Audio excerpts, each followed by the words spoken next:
All right, hey, it's Rob, and it's Friday afternoon, a rainy Friday here in Atlanta. I thought, what the hell? Let's do another Gibson Moderne video. This is becoming the Gibson Moderne channel lately, but it's just an interesting story, and I keep finding little angles and different ways to present this material where we just learn a little bit more each time as the story develops. Let's start from the beginning. If you don't know, the Gibson Moderne was one of a trio of strangely shaped Gibson solid body guitars that Gibson was trying to market in the late 50s. They made, of course, the now iconic Flying V. They made the one that looked like, kind of like a lightning bolt. That was the Gibson Explorer. Big jagged looking thing. And they had another design, a third design, which didn't even have a name back then. And we now call it the Gibson Moderne. It's like half of a Flying V, and the other half looks like, I don't know, some people say a broom, a sail fin. So, very weird, unusual design. I love them. I would love to have one of the reissues someday. I do not at the present time. But anyway, this third guitar never really surfaced. They made a few prototypes. Nobody's really ever found an actual Gibson Moderne, although some people claim they have it, or are curious about ones that are out there and where they came from. Someday maybe we'll find out. Anyway, so back in the 50s, they made, I think, 100 Flying Vs. They made maybe 20 of the Explorer guitars. These were made out of Carina wood. One of the problems why they were made in such limited numbers is they found when they were sanding the wood that people were getting really sick. Apparently it's called African limbo wood, is cancerous or, an irritant or something or other when you're working on it. So they kind of moved on to some different projects. They found people just, were not doing well working with this wood, but they're beautiful guitars. Most of them are natural finish. They really look fabulous. And Carina wood is still used for guitars. I guess they have better processes in place, or personal protective equipment, or whatever they have to deal with working with this material. Anyway, so they had these guitars.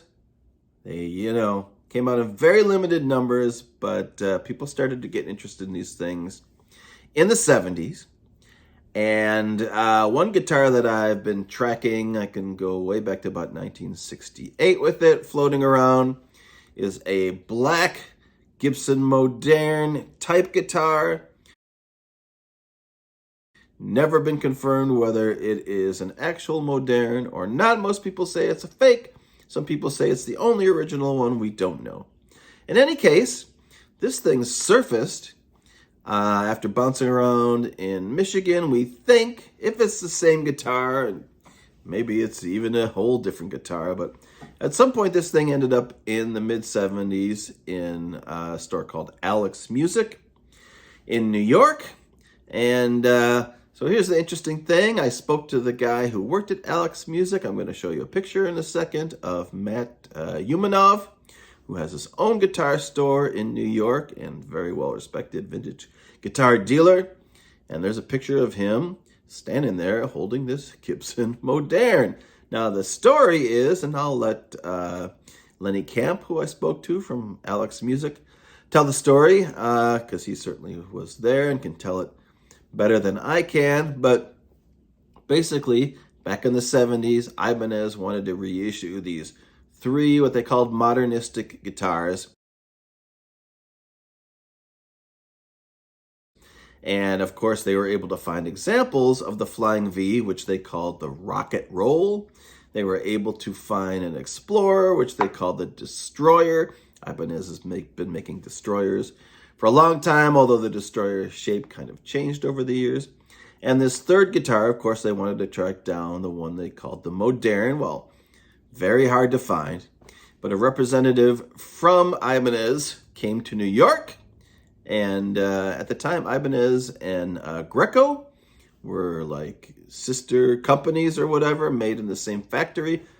So if you got the one in Japan, it'd be called a Greco. If you got the one here, it'd be called an Ibanez. But they were very similar. Of course, they were making direct, exact copies. They called them lawsuit guitars.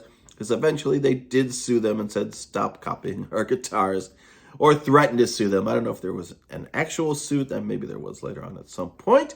Matter of fact, Gibson's trying that again with other manufacturers today. It's a recent development. They're suing Dean for copying, once again, their Flying V and their Explorer guitars. So this thing never ends. Anyway, this was back in around 1974. A representative from Ibanez came out, and either he found out or he just happened to stumble upon Alex's music, and this Gibson Moderne type guitar, again, don't know the provenance.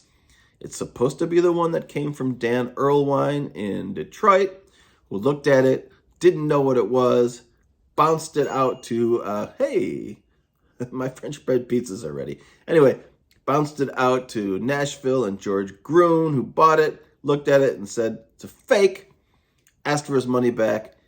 We don't know that the guitar, which got sent back supposedly to Ann Arbor, Michigan, to the Ann Arbor Music Mart, where George Groon bought it from. We don't know how it got from Ann Arbor to New York. If it's even the same guitar, there's no documentation as far as pictures of this guitar until this picture that I am building up here about to show you. So we really don't know if it's the same guitar, although people assume that it is. Anyway, so they wanted to release these 3 guitars. They had the 2. They had to find a Moderne. And I will let Lenny Camp pick up the story here and explain how Ibanez copied this Gibson Moderne. He brought that to me, and he wanted, I believe, $4,000 for it. $4,500. We always do the dance. In your picture, it doesn't even look like it has a bridge or knobs or anything. Right. It was just like you see it in that picture. That was just before I sent it upstairs to Pasquale. Well, I didn't send it up to Pasquale to fix it up until I bought it from him. But when I got the information back from Ken Killerman over at Gibson, Ken was a good connection. You know, he was one of the managers there. And Ken said to me, this is just somebody's idea of a Moderne. This is not a Moderne. It's got the wrong neck, and it's just not real. This is not real. So I said, okay. And Marty came in on Tuesday, I believe. Well, I said to him, what are you trying to do? You trying to shine me on, rob me? I help you. I buy your guitars, and this is what you're doing to me, you know? Oh no, you know. I showed him the stuff from Gibson, you know. And it's a fake. It's a fraud. Oh, I didn't know. Oh, I'm sorry, and all this. And well, long story short, he ended up selling it to me for, I believe, $1,000. Although I thought about that and I said, geez, I don't think I would have paid $1,000 for a forgery. But listen, that's a long time ago, and I'm an old guy now, so my memory isn't as sharp as it used to be. But I'm very sure of what I had in my hands and what you were looking at also. Did you take the pick guard off and look in there? Yeah, we did, of course. And was it routed out and messed up, or did it look like a standard setup for a 2 pickup guitar?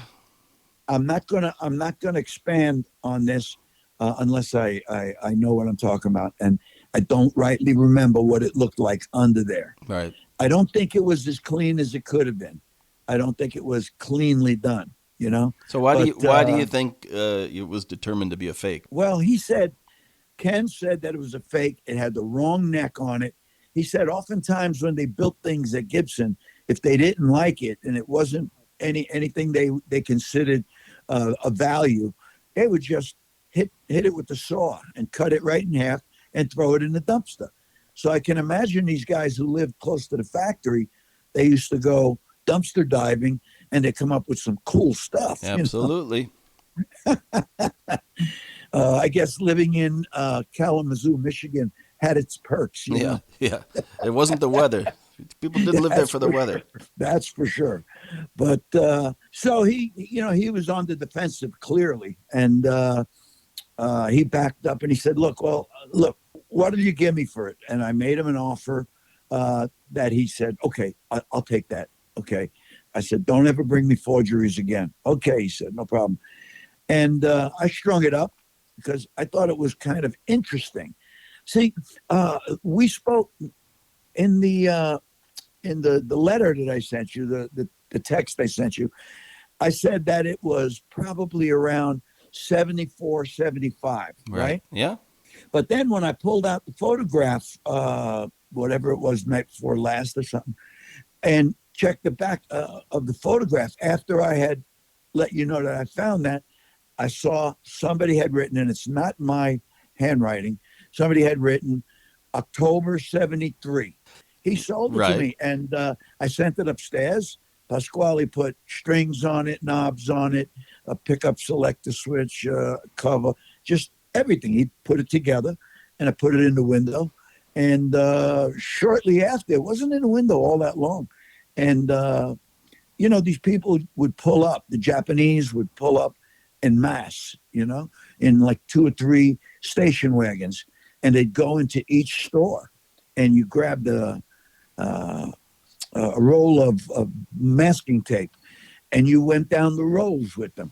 And by the time you got to the end of the row, you had put marking tape on 10, 15 guitars. You were scooping them up. The guy came in, the big honcho came in. I remember how he looked. I remember his name, Hank Ashino. He came in, and we had a conversation about, Hank Ashino was from the family that started Ibanez. Right. Well, he bought it, and he was happy as a lark. And I guess that was about, I would have to say it was about March or April, maybe even a little sooner than that, like January or February.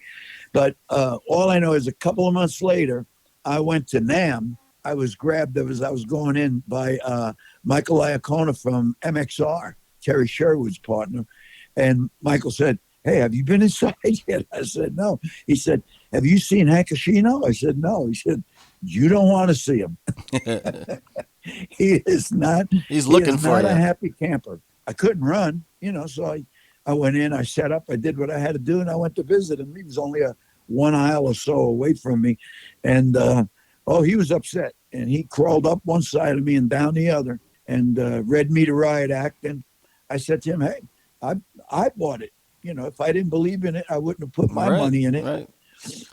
And their reissue was so cool. Those are worth $3-4 grand now. So, those are desirable as well. They look like great guitars. I'd love to have them.